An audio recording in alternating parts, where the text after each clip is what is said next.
जय हिंद दोस्तों। आप लोगों की तैयारी को दुगना करने के लिए class 12th biology unsolved paper 2025 set number 4 paper code दिया है 348 के जे का पार्ट नंबर 3 लेकर आए हैं। सेट नंबर 4 का हमने पार्ट 1 और पार्ट 2 हमने करवा दिया है। आज पार्ट 3 करेंगे। इस वीडियो में हम पार्ट 3 में प्रश्न नंबर छठे का वाला यानी छठे का वाला मानव जीनोम परियोजना के महत्वपूर्ण उद्देश्य को लिखिए। और छठे का खा वाला प्रश्न नंबर दिया है छठे का खा वाला प्रश्न दिया है आनुवांशिक रूप से संशोधित जीव में इंसुलिन का उत्पादन किस प्रकार होता है। और छठे का गा वाला प्रश्न देखेंगे अंजीर और ततैया यानी वाष्प के उदाहरण के साथ शोभकारिता का वर्णन कीजिए। और घा वाला दिया है प्रश्न उपयुक्त रेखा चित्रों सहित चार घातांकी वृद्धि का यानी वृद्धि वक्र का विस्तृत वर्णन कीजिए। और विस्तृत उत्तरीय प्रश्न यानी 7वां प्रश्न दिया है हमारे पास चित्र या चित्रों सहित भ्रूण कोश के गठन का वर्णन कीजिए। और अथवा में दिए हैं निम्नलिखित में से किन्हीं दो पर संक्षिप्त टिप्पणी लिखिए। पहला दिया है रेड डाटा बुक, दूसरा दिया है परागकण और तीसरा दिया है विपुंसन। तो इन इतने क्वेश्चन को हम आज कवर करेंगे। तो बिना देरी किए हुए एक एक प्रश्न देखते हैं। सबसे पहले देखते हैं छठे का वाला प्रश्न कि दिया हमारे पास मानव जीनोम परियोजना के महत्वपूर्ण उद्देश्यों को लिखिए। तो मानव जीनोम परियोजना क्या है, इसका आंसर देख लेते हैं। तो मानव जीनोम परियोजना यानी ह्यूमन जीनोम प्रोजेक्ट यानी HGP के मुख्य उद्देश्य। तो पहला उद्देश्य क्या है, जीनोम अनुक्रमण। हम बार बार कहते हैं कि आप लोगों को यदि परीक्षा में यानी बायोलॉजी क्लास 12th में अच्छे मार्क्स लाने हैं यानी 70 में 70 लाने हैं तो आप लोग 2019 से 2025 तक के सारे अनसॉल्व्ड पेपर हल कर लीजिए। क्योंकि जो बायोलॉजी का सिलेबस है वो एक सीमित है और उसी से क्वेश्चन बार बार रिपीट होते हैं जिससे आप लोगों के अच्छे मार्क्स आ सकें। तो देखते हैं जीनोम अनुक्रमण। तो मानव जीनोम के सभी यानी 3 अरब रासायनिक जोड़े या जोड़ों जैसे बेस पेयर्स को पढ़ना और उनका अनुक्रम निर्धारित करना। तो जीनोम अनुक्रमण क्या होता है कि मानव जीनोम के सभी यानी 3 अरब रासायनिक जोड़ों यानी बेस पेयर्स को पढ़ना और उनका अनुक्रमण निर्धारित करना या अनुक्रम निर्धारित करना।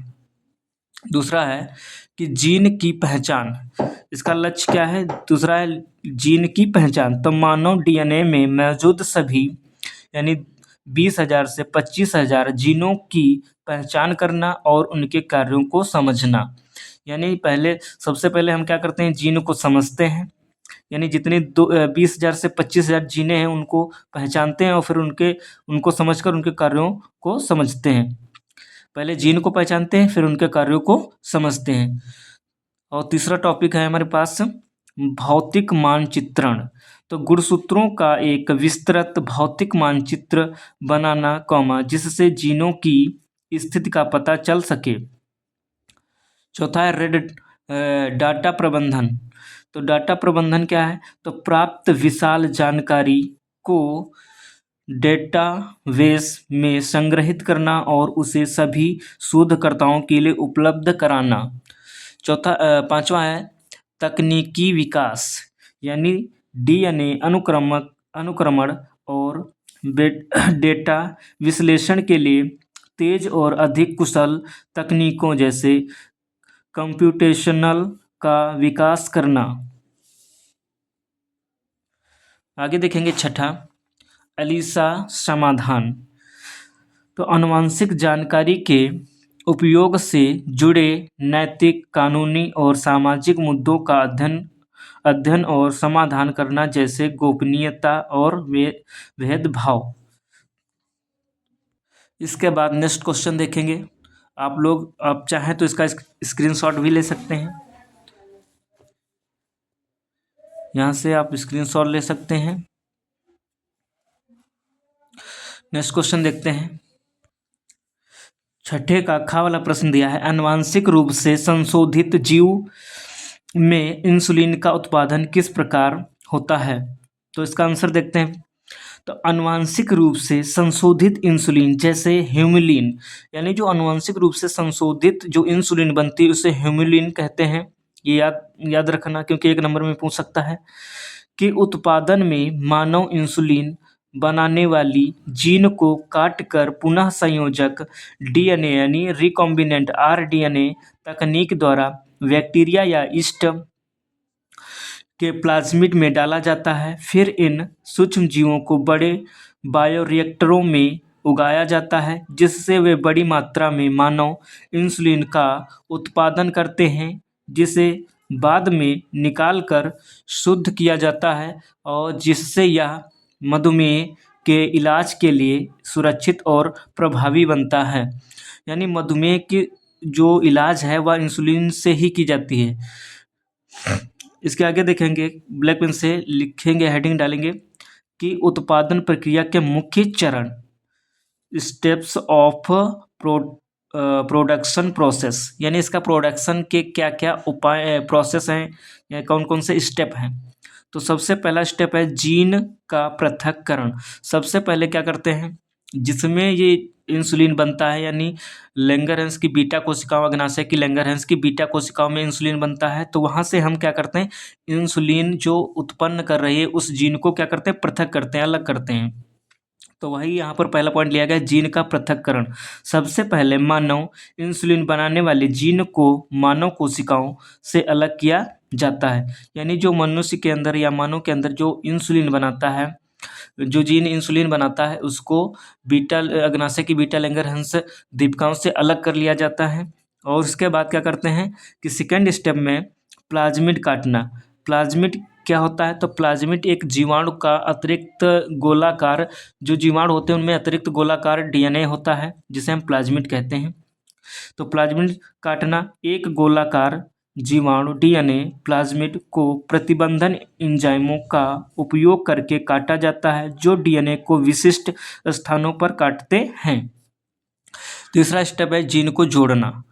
जीन को जोड़ना, तो जीन को कैसे जोड़ते हैं, तो इंसुलिन जीन को इस कटे हुए प्लाज्मिड में डीएनए लाइगेज नामक एंजाइम की सहायता से जोड़ा जाता है, जिससे एक नया पुनः संयोजक डीएनए बनता है।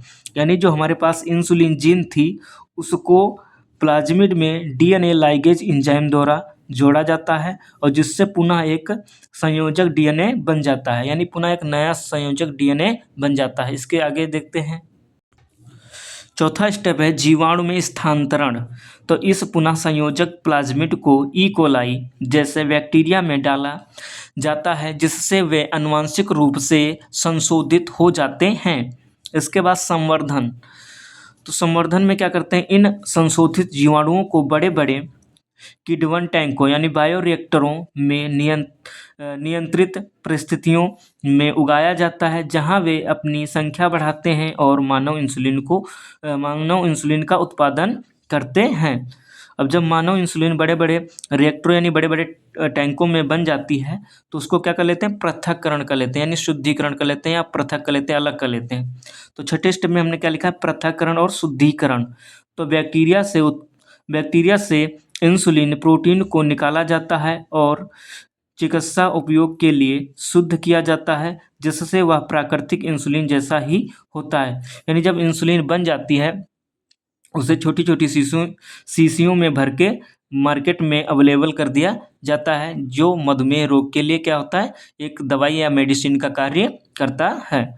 इसके बाद नेक्स्ट क्वेश्चन हमारे पास दिया है, छठे का गा वाला प्रश्न दिया है कि अंजीर और ततैया वाष्प के, यानी वाष्प मतलब है ततैया के उदाहरण के साथ सहयोगकारिता का वर्णन कीजिए। तो इसका आंसर देखते हैं। तो सहयोगकारिता वह संबंध है जहां दो अलग अलग प्रजातियां एक दूसरे से लाभान्वित होती हैं, और अंजीर व ततैया इसका एक बेहतरीन उदाहरण है, जहां ततैया अंजीर के फूलों का परागण करती है, अंडे देने के लिए सुरक्षित स्थान और लार्वा के लिए भोजन पाती है, और बदले में अंजीर ततैया को अपने अंदर प्रजनन करने और अपने बच्चों के लिए पोषण प्रदान करता है, जिससे दोनों की प्रजातियां जीवित रहती हैं और प्रजनन करती हैं। यानी हम कह सकते हैं कि शुभकारिता में क्या होता है कि एक ऐसा संबंध जिसमें दोनों को लाभ होता है। यानी इसमें अंजीर और ततैया के बारे में बताया गया है, तो अंजीर को भी लाभ होता है और ततैया को भी लाभ होता है।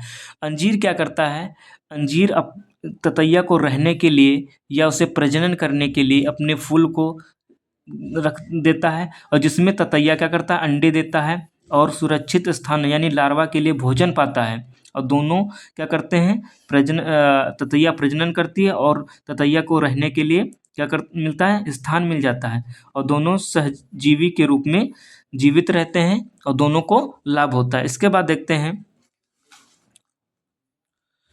अंजीर और ततैया के बीच सहकारिता। अंजीर, तो सबसे पहले देखें अंजीर का लाभ, यानी अंजीर को क्या लाभ होता है। तो ततैया परागण करके अंजीर को बीज बनने में मदद करती है, जो अंजीर के जीवन चक्र के लिए जरूरी है। यानी जो अंजीर को जो लाभ होता है, तो सबसे पहला लाभ क्या होता है, ततैया परागण की क्रिया करती है, यानी परागण करके अंजीर को बीज बनाने में मदद करती है, जो अंजीर के जीवन चक्र के लिए उत्तरदायी है। यानी बीज ही नहीं बनेगा तो अंजीर कहाँ से आएगा, तो ये बीज बनाने के लिए क्या है, मदद करती है, जिससे अंजीर का जीवन चक्र के लिए क्या है, जरूरी है। आगे इसके देखते हैं। अब देखते हैं ततैया को लाभ, यानी ततैया को क्या लाभ होता है। तो अंजीर का फल, जिसे उदक उदम्ब उदम्बरक कहते हैं, ततैया को अंडे देने के लिए एक सुरक्षित जगह और लार्वा के लिए भोजन यानी पोषक ऊतक प्रदान कराता है। यानी ततैया को क्या मिलता है, उसको रहने के लिए, उसके बच्चे को रहने के लिए या उसे पोषण के लिए क्या करता है, अंजीर उसको पोषक तत्व प्रोवाइड करवाता है और क्या करता है, उसको रहने के लिए स्थान देता है।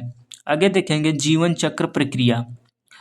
तो जीवन चक्र प्रक्रिया में सबसे पहले हेडिंग देखेंगे प्रवेश और परागण। तो मादा ततैया अंजीर के अंदर घुसती है, जहाँ छोटे छोटे फूल होते हैं वहाँ अंडे देती है, और इस प्रक्रिया में परागण दूसरे फूलों यानी परागकण दूसरे फूलों तक पहुँचती है, जिससे परागण होता है। यानी फिर से एक बार समझा रहे हैं कि मादा ततैया अंजीर के अंदर घुसती है, यानी जो अंजीर होती है उसके अंदर मादा ततैया जो होती है वो घुस जाती है, जहाँ छोटे छोटे फूल देती है, छोटे छोटे फूल होते हैं और वह अंडे देती है। यानी उस फूल के बहुत सारे छोटे छोटे फूल होते हैं, उसके जो फूल होता है उसके अंदर क्या करती है, अंडे देती है, और इस प्रक्रिया में परागण दूसरे परागकण दूसरे फूलों तक पहुंचती है, जिससे परागण होता है। यानी एक फूल से दूसरे फूल में जाएगी तब परागण की क्रिया हो जाती है। इसके बाद देखेंगे भोजन और विकास। तो अंडे से निकलने वाले लार्वा अंजीर के फूलों के कुछ हिस्सों को खाते हैं और विकसित होते हैं। इसके बाद देखते हैं प्रजनन और निष्क्रमण।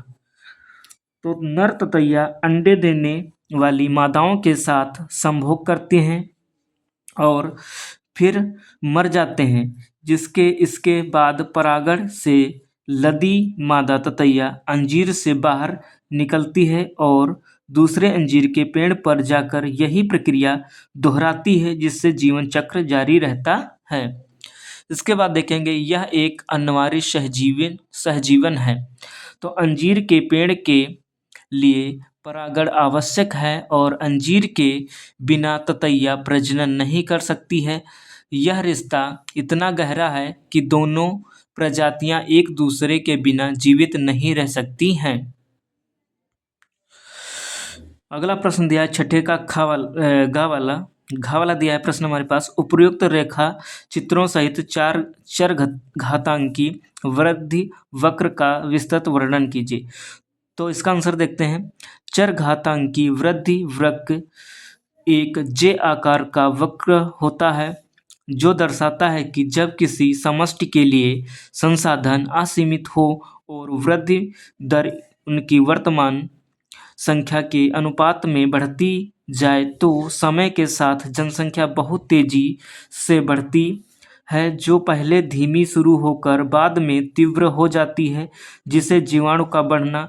यह वृद्धि दर आर और समष्टि के आकार यानी n के बीच के संबंध पर आधारित है, जहाँ small D capital N upon dt बराबर R स्मॉल r और कैपिटल N, जहाँ स्मॉल r आंतरिक वृद्धि दर और n क्या है, जनसंख्या है। आगे देखेंगे चरघातांकी वृद्धि वक्र का रेखा चित्र जे आकार, यानी हम इसमें देख सकते हैं एक ग्राफ हमने बनाया है। तो ये समष्टि आकार का ग्राफ है और समष्टि वृद्धि का जे वक्र है। कौन सा है, जे वक्र। तो इसमें क्या होता है, ये प्रारंभिक अवस्था है और चरघातांकी अवस्था है और ये वहन क्षमता है। धीरे धीरे स्लो अवस्था होती है पहले प्रजनन की, फिर धीरे धीरे ये क्या होती है, बढ़ती जाती है। इसके बाद देखते हैं आगे वक्र आकार यानी जे आकार। जब इस वृद्धि को ग्राफ पर दर्शाया जाता है तो यह एक जे अक्षर के आकार का वक्र बनाता है। शुरुआत में वृद्धि धीमी होती है क्योंकि संख्या कम होती है, लेकिन जैसे जैसे संख्या बढ़ती है वक्र तेजी से ऊपर की ओर मुड़ता जाता है, जो तीव्र गुणन को दर्शाता है। अतः चरघातांकी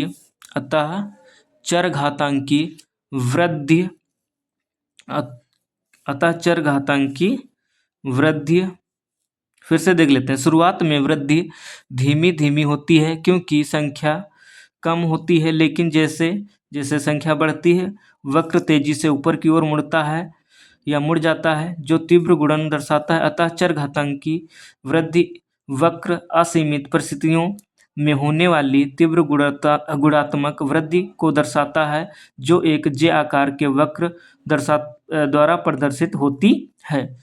इस पार्ट को यहीं पर समाप्त करते हैं। वीडियो अच्छा लगे तो लाइक करिए, चैनल को सब्सक्राइब करिए और वीडियो को अपने दोस्तों के पास शेयर करिए, जिससे उनके भी अच्छे बायोलॉजी में मार्क्स आ सकें और वो भी 70 में 70 नंबर पा सकें।